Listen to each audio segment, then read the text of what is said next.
when institutions fail? This is the question right here. Where does trust go? This is episode number 460 of the Armen Show podcast. A lot we've covered and a lot we will continue to cover. Now,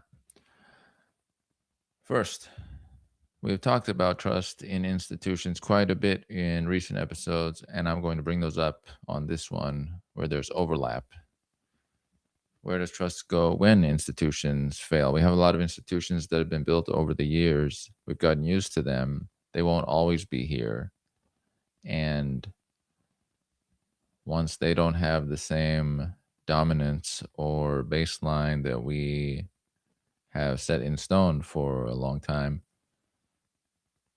do we start trusting other people more, networks, tools?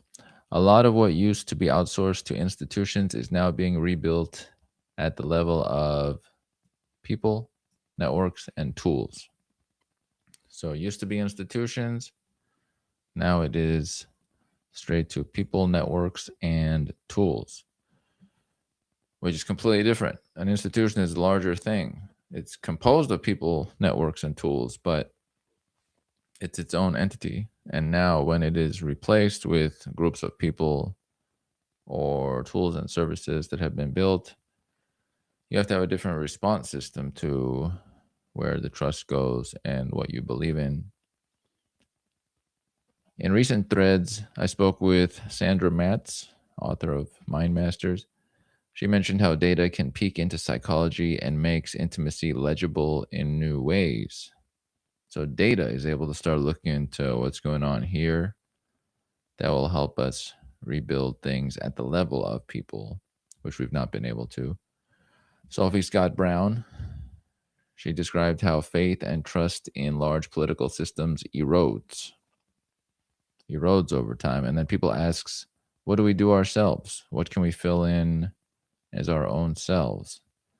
Which is a worthwhile question to ask. What do we do ourselves?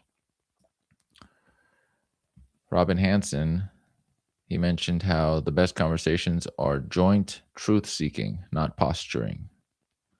So we're trying to figure things out together as a unit, a group of people working together. What a great way to go. AI and humans become blended intelligence in healthcare. That's what Dr. Brennan Spiegel of Cedar Sinai, author of Pull, described. Blended intelligence.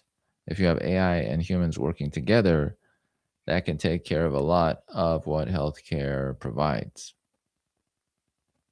It changes who the system is, what you're looking at, what's the main item you refer to, or the baseline of it when it's not the institution as it once was.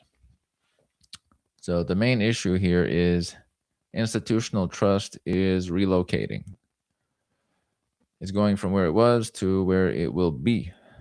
When institutions become less credible, people shift from credential trust to process trust and relationship trust. So the credentials are not as important,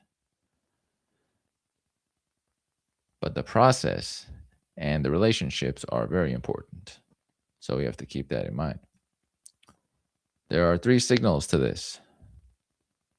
1, legibility is increasing. All the data, the algorithms, the AI is on the way up. Those are all increasing.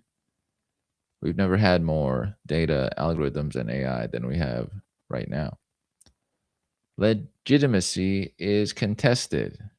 People right now are contesting all the politics, governance, and expertise brought before them because they're not satisfied by elements of each of those.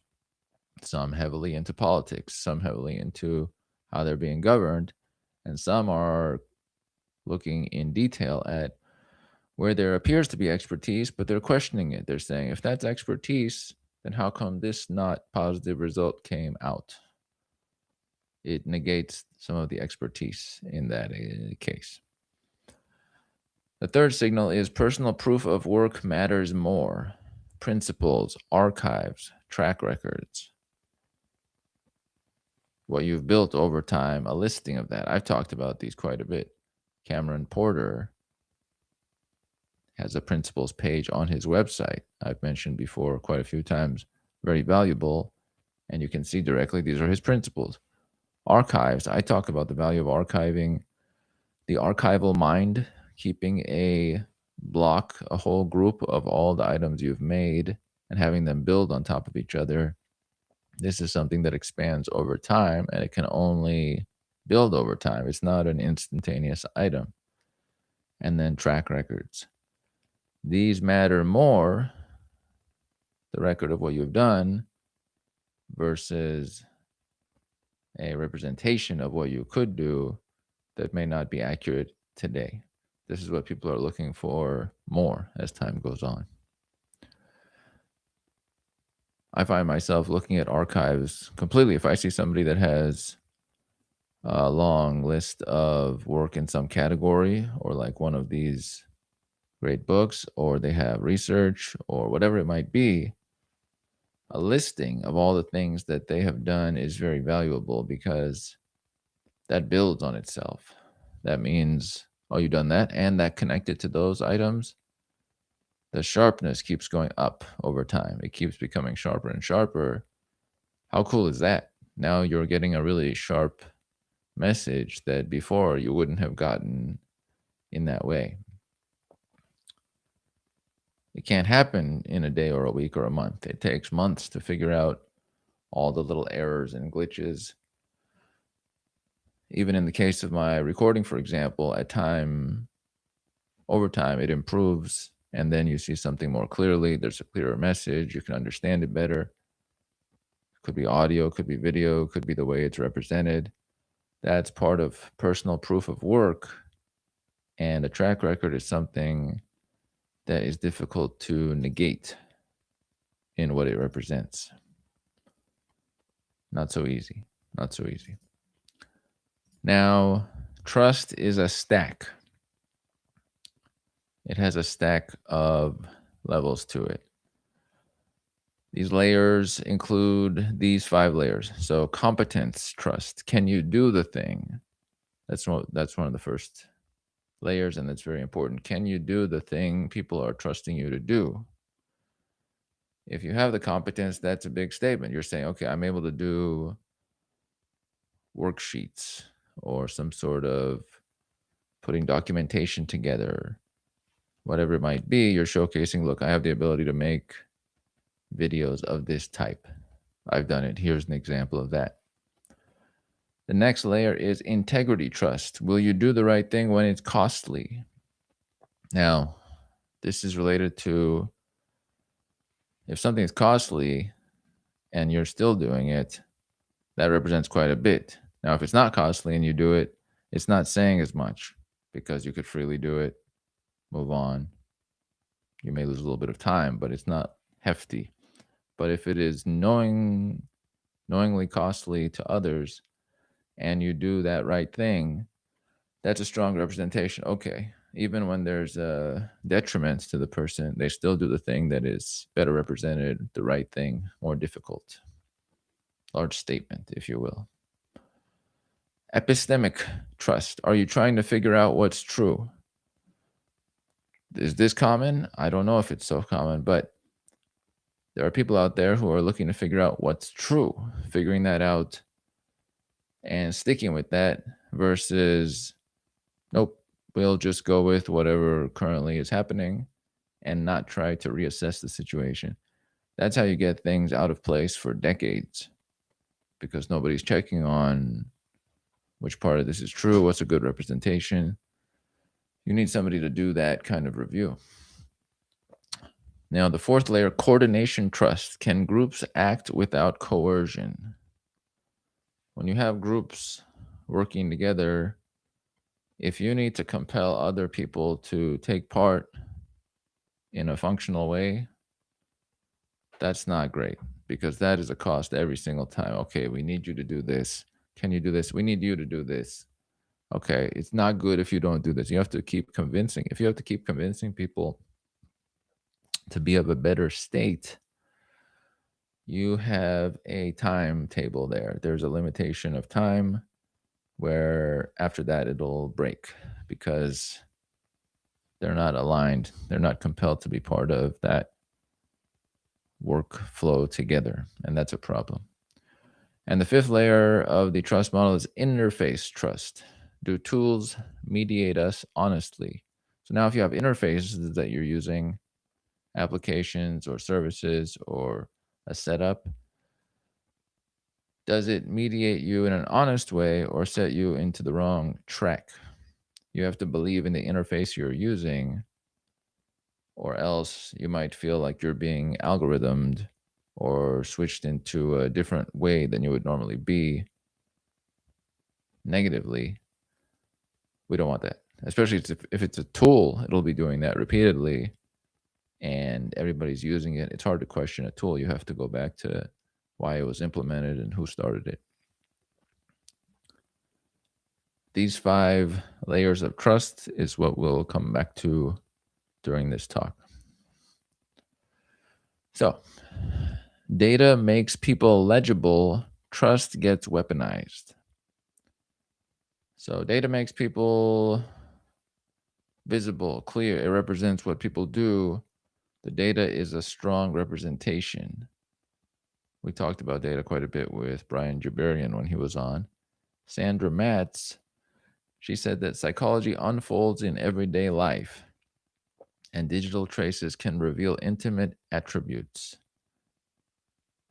It's very true. The purchases people make, whatever they click on, these are huge representations of the person. Does it say everything about the person? No, but a fair amount. If you follow enough data throughout the day, you're getting a large chunk about the person, and it's informative. Now, trust gets weaponized. If too much trust is given to a certain data collector or whoever it might be, that can be weaponized against the user. That's the trade off there. It can be helpful, but it can be used against you as well. Sandra also said narratives are how we understand people, not raw data points. So we do have this data. It's not enough to figure out the person. You have to build a story or a narrative about the person, and that tells you more about them. Data by itself doesn't give you everything. If you just know some person purchased this item, you don't know 100%. But if you start to figure out, oh, okay, they do this because they're planning to go on a trip. These 8 items relate to that trip. They wanted to go there and they were planning ahead 5 days before. You have a narrative, you have a story, versus if you just see that they bought some sort of container without that story, who knows what the container could be for. There's no story to it. Data has the good side of collection, but trust can be used against the person. Now, in the old world, institutions certified identity with degrees, titles, and brands. These have been used, they're representative, they're a strong representation, but it is adjusting. It's adjusting a bit into the new world where platforms infer identity, behavioral representation. So, platforms now infer the identity of the individual. It doesn't need to be certified by a degree or title or brand. You can see it right in front of you versus the item is saying this is a this. You can already see it. The tension here is that legibility increases convenience when it's right in front of you, but also there's more manipulation risk in that way. So when there's a certified identity and degrees and titles, there's less risk in this way. It's certified. Okay, we're going to base it on that certification. And if there's any issue, we go back to why that certification is there and countering it in some form.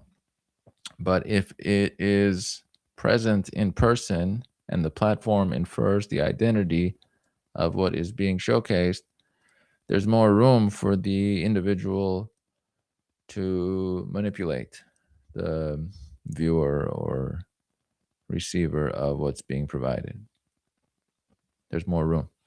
If trust used to be granted by institutions, now it is extracted from behavior. So before, there's a bit of more of a timeline. There's a setup. You're a this, you're representing this, and then go and do it. And we pretty much believe that it will go well. Now, this is reducing because there's been some not good usage of that, where I have a representation of this degree or this certification, and then I don't do exactly all the great things with it. I'm manipulating people using that over a long period of time. Now, because there's been too many individuals that did that, people have adjusted to, we want to see the behavior more in the now. And that's the representation of what we're dealing with, the behavior in the now versus, okay, we accept something from 12 years ago and we're just going to go with that. The behavior from now needs to be continually seen. So it's a continuous check. Is it more effort? Probably. Than the item before? Yes, because it's a continuous showcasing that you're doing the thing that you are planned or described to be doing. And it's more direct to the person and networks around you. So there's a good, and then there's a, it's not as efficient because you have to be continually showcasing through your behavior, you represent some quality, which is a cool point. Now, when faith in political systems erodes, people attempt local legitimacy. So when the bigger picture loses people's faith, then they try, okay, we're going to do something more local that we believe in. Because this larger scale thing, we lost our belief in it, we're going to backtrack. Now, who brought this up? Sophie Scott Brown in both of her talks, but in the more recent one, she pointed this out in various ways. She said the moments where faith or trust in large political systems were eroded, we've had those moments. And then people ask what it looks or feels like when it's up to us. So their faith is eroded and they start to think, what is up to us to do for ourselves as a local people? The bigger picture not working, people bring it down to a smaller picture because that's the main option they see. Partially because maybe they don't see a way of countering that bigger picture political system. So they say, we'll bring it to our local area. Sophie also informed that anarchy isn't just volatility, it is misused rhetorically. Right. So anarchy doesn't have to be volatile or shaky. It can be a usage of your abilities at the local level every day versus following the larger political institution guidelines. So it doesn't mean it has to be a breakdown of your local city. An anarchist doesn't have to go crumble everything. It could be helpful to the city anarchy. So that's why she mentioned that it's misused rhetorically. The word usually has a connotation associated with burning everything down, but she's representing it more as bringing things anew locally through your behavior and what you do. And it doesn't have to be a breakdown. It might not follow the larger political system message, but it doesn't have to be a breakdown of your local region. Those two are not the same. One thing to distinguish here, institutional failure versus institutional absence. So sometimes large institutions fail at something they're doing for the people, and sometimes they are not there for that item. Not that they failed, but they weren't even taking part in whatever that thing is. Could be some city job or an educational item or healthcare, whatever it is. There's elements where there's a goal and they don't meet the goal. We could call that failure. And there are times where they don't even have that goal in mind. There's something that was left out of their bigger plan. And so those are different. Failure versus absence is not the same. And then another thing to distinguish is volatility versus self organization.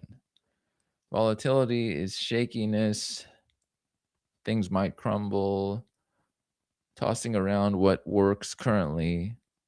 It's a bit more risky versus self organization means people working together in groups, self organizing as people or little networks to get some things done. They are not the same. The implication of this concept is that trust shifts towards small scale governance, communities, networks, and the norms that people follow. That's a shift. So there's large scale governance, and you shift to a local communities and networks, and you can get a lot done in that case. Sometimes a lot gets done at the smaller scale. So here's a question. If trust scales down, what scales up to replace it? Something has to replace it. This is where we bring in material from Derek Sivers, the concept of principles as micro institutions. So you have these large institutions, but your own or your group's own principles can work as micro institutions. Kind of like Cameron Porter's page.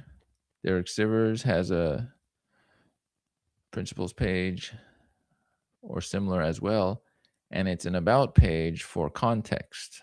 So it's like an about page, but it gives context of what we're trying to do.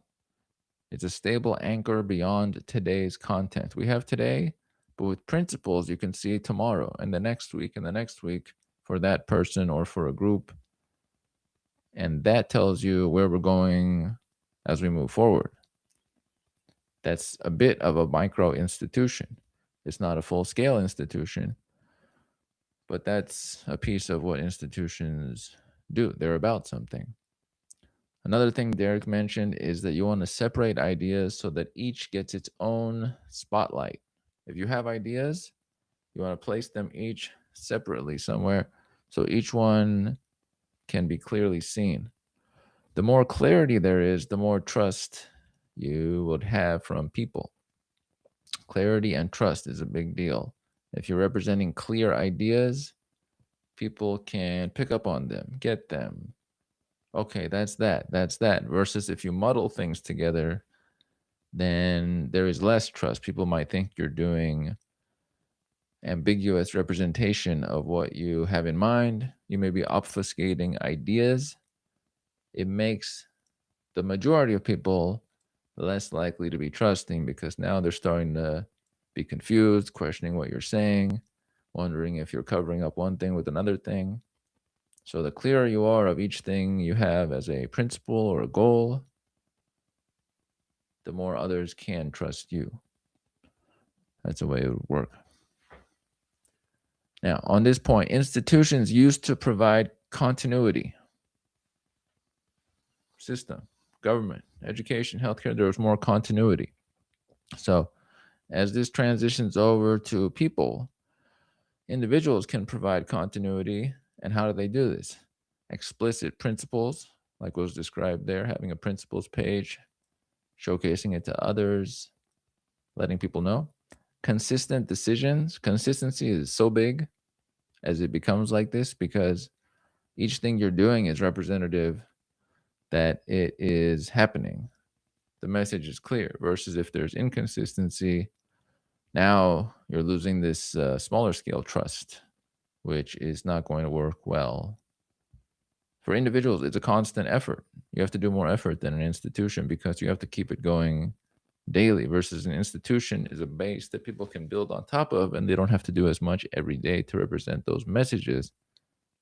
But when the institutions start to break down a bit as it's happening, then this is a follow-up way to go. And a third element to provide continuity is coherent writing and speaking over time. So you may notice at this time, there are many people that do writing and speaking regularly to get their message out there. And the value of this is that people can know day to day, okay, they're still representing for the value of writing, or the value of fitness, or the value of people coming together, or the value of whatever they're trying to represent. You see it regularly and you say, okay, I'm associating that person with these things, versus if they wrote about a different thing every day of the week, after a while you'd say it's like an encyclopedia, but you can't really connect with the person because you'd have to connect with each different thing over time. And that's not really an easy thing for most to do. Too much complexity there. One concept to take from this: a principles page is a small institution you run inside your own life. So if you have a principles page online or somewhere that you've written down, that is a small institution that you run inside your own life. You have an institution now, kind of like a educational facility or a company, corporation, or healthcare group. Your principles page is a small institution of your own. How cool is that? So, what is the best trust signal between people? Robin Hanson talked about this. Joint truth seeking. People looking for truth together. He described 3 talk modes. 1 is rehearsed speech, 2 is conflict, and 3 is trying to figure things out together. And the one we might want to lean towards is number 3 over there. You could be rehearsing your speech, which is a way to communicate, but it's rehearsed and everybody knows that's a rehearsed discussion. Then there's conflict, debate. This is very popular right now, but I don't know if it's ever been as popular or showcased or made prolifically as it is right now. Conflict in discussion and writing and video. You see a lot of different kinds of debates right now in a variety of categories. And then trying to figure things out together. This one is not so common, but a wonderful category. If you see people try to figure things out together, not only will you see people working with one another, which is a great way to go, but you will also see potentially something figured out. We might take a next step as people. How neat would that be? I think it would be pretty neat. That's a good way to look at things. Now, epistemic trust is built through method, not posture. So it's not about, this is my posture and this is what I would represent. It's more the method. Again, what is being done step by step, kind of like the scientific method. That's the way epistemic trust is built. Non-attachment isn't a vibe, it's a focus on puzzles or goals. So non-attachment, you are focused on the goal, you're trying to figure things out, the riddles of life, you're not attached to them. It's not about the feeling, it's that you stick to the focus on the goals, and one by one you build trust that you are going to do that regularly. Kind of like when you talk with an AI chatbot, you have a feeling that it's going to work with you to do the thing, but it's not attached to a certain outcome. It's trying to figure out what you're doing, what you want to make, and helping you get there. And once you get there, onward you go. This will become a replacement for institutional authority, long form reasoning as a credential. So people see you're working through things by yourself or with others repeatedly, and then they think to themselves, okay, this individual does this on a regular basis. That's the credential, not the written credential given by an institution. It's a different way to look at things.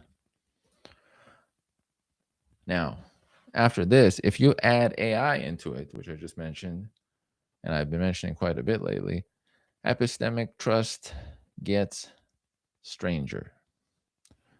So, AI, is it a trust amplifier or a trust solvent? Dr. Brennan Spiegel was on the show. He talked about medicine being an item that preserves consciousness. it preserves consciousness up here. And AI should augment care via blended intelligence. So, medicine is working to keep our cortex and our thinking and our consciousness in good standing. Now, AI is jumping into healthcare substantially and will look to, or the goal, one of the goals of it is to augment care of us with blended intelligence. So you have healthcare intelligence and then AI intelligence, which is healthcare intelligence, but consolidated very quickly into a level of expertise that can be beyond us and is becoming even more and more advanced by the day. In high stakes domains like health, trust cannot be purely, oh, the model says so. The model says this. That trust is shaky because models have not been perfect on everything. And health is not one of the areas you want to take a random chance like that. But the goal in healthcare is humanistic augmentation, pattern finding plus human judgment. That's what Brennan was talking about. So AI is great at pattern finding, recognition visually and in text. And then you add that to the human judgment that we built up over a long time. And now you have some of the base processing that would have happened and maybe 100 times that through a machine.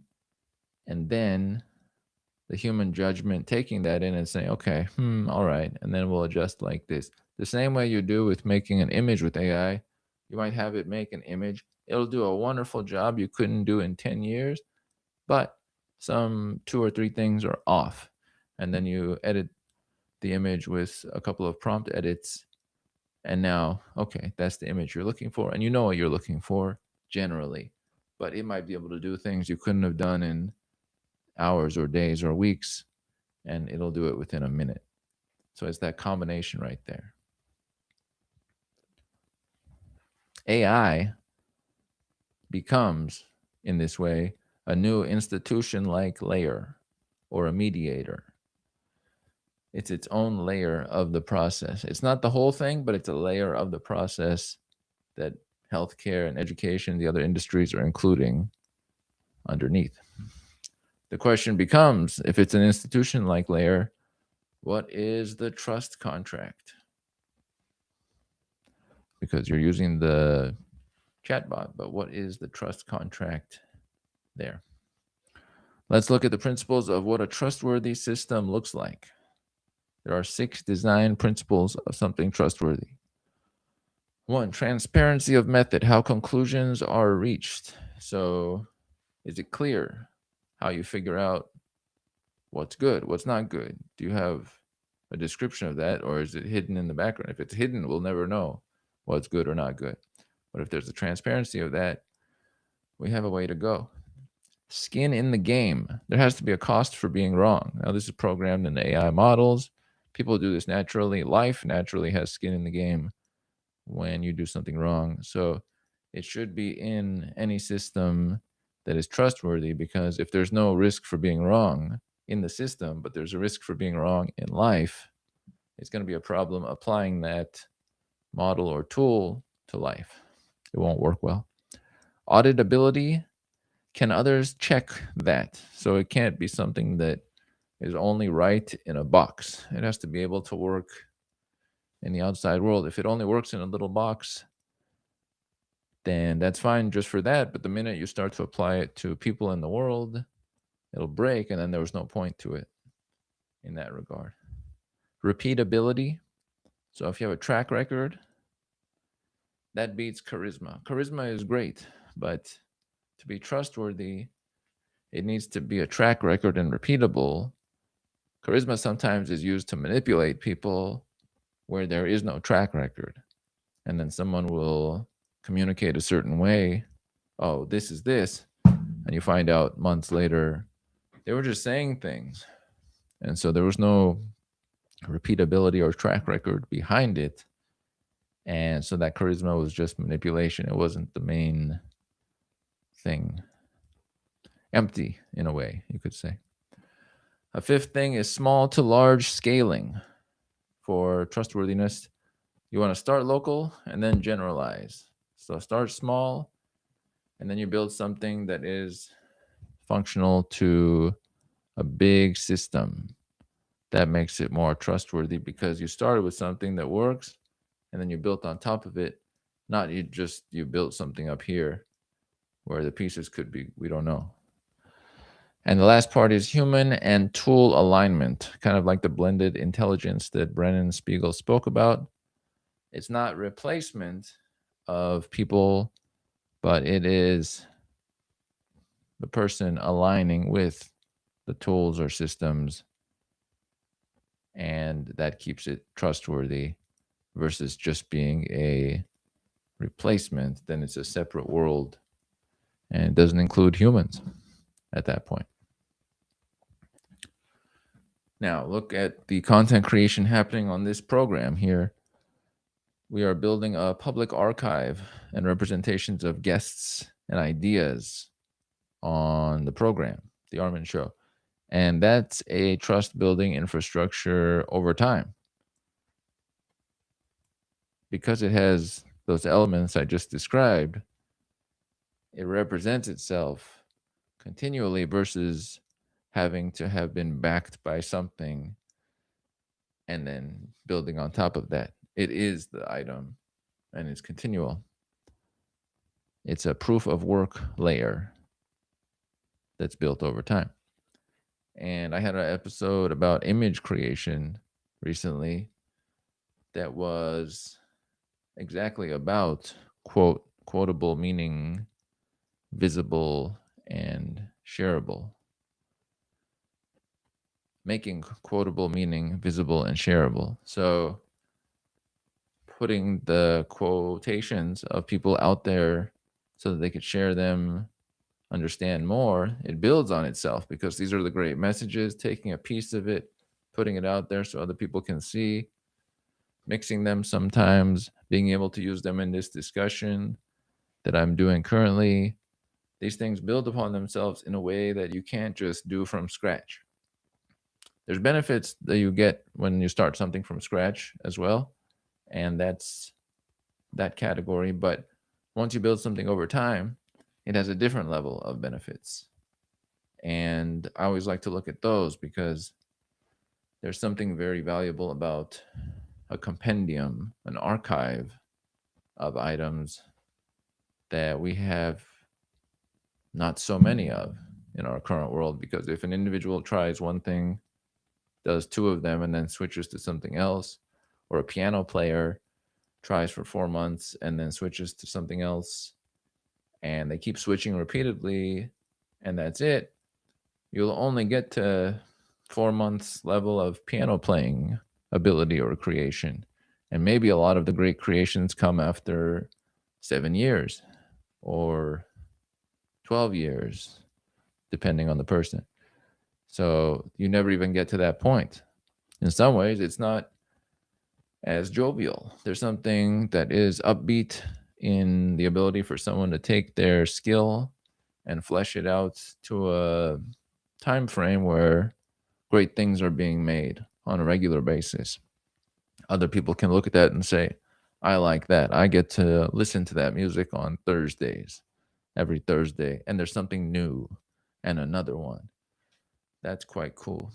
So that's one of the nice features about building over time. If institutions are losing monopoly over legitimacy, the replacement is not no trust. It's earned trust built in public over time. Something wonderful about building something in public over time. And so that's the transition that is likely happening all around the world at this moment. Glad to cover that one and include some of the material from recent episodes. Look to be doing that at times because how cool is that to bring material from previous talks into the current one, put concepts together, and sometimes you don't get the time to bring all these together when you're having a talk with a person. So it's cool to do it solo in this way. I hope you've enjoyed this discussion on episode number 460 of the show that has gone out in normal form and also live streamed on different platforms, because we're always trying things. Always try new things, test them out, see how they go, check with people, believe in what you're thinking of, and then you never know who you'll reach in that way. Hope you've enjoyed this one, and we'll see you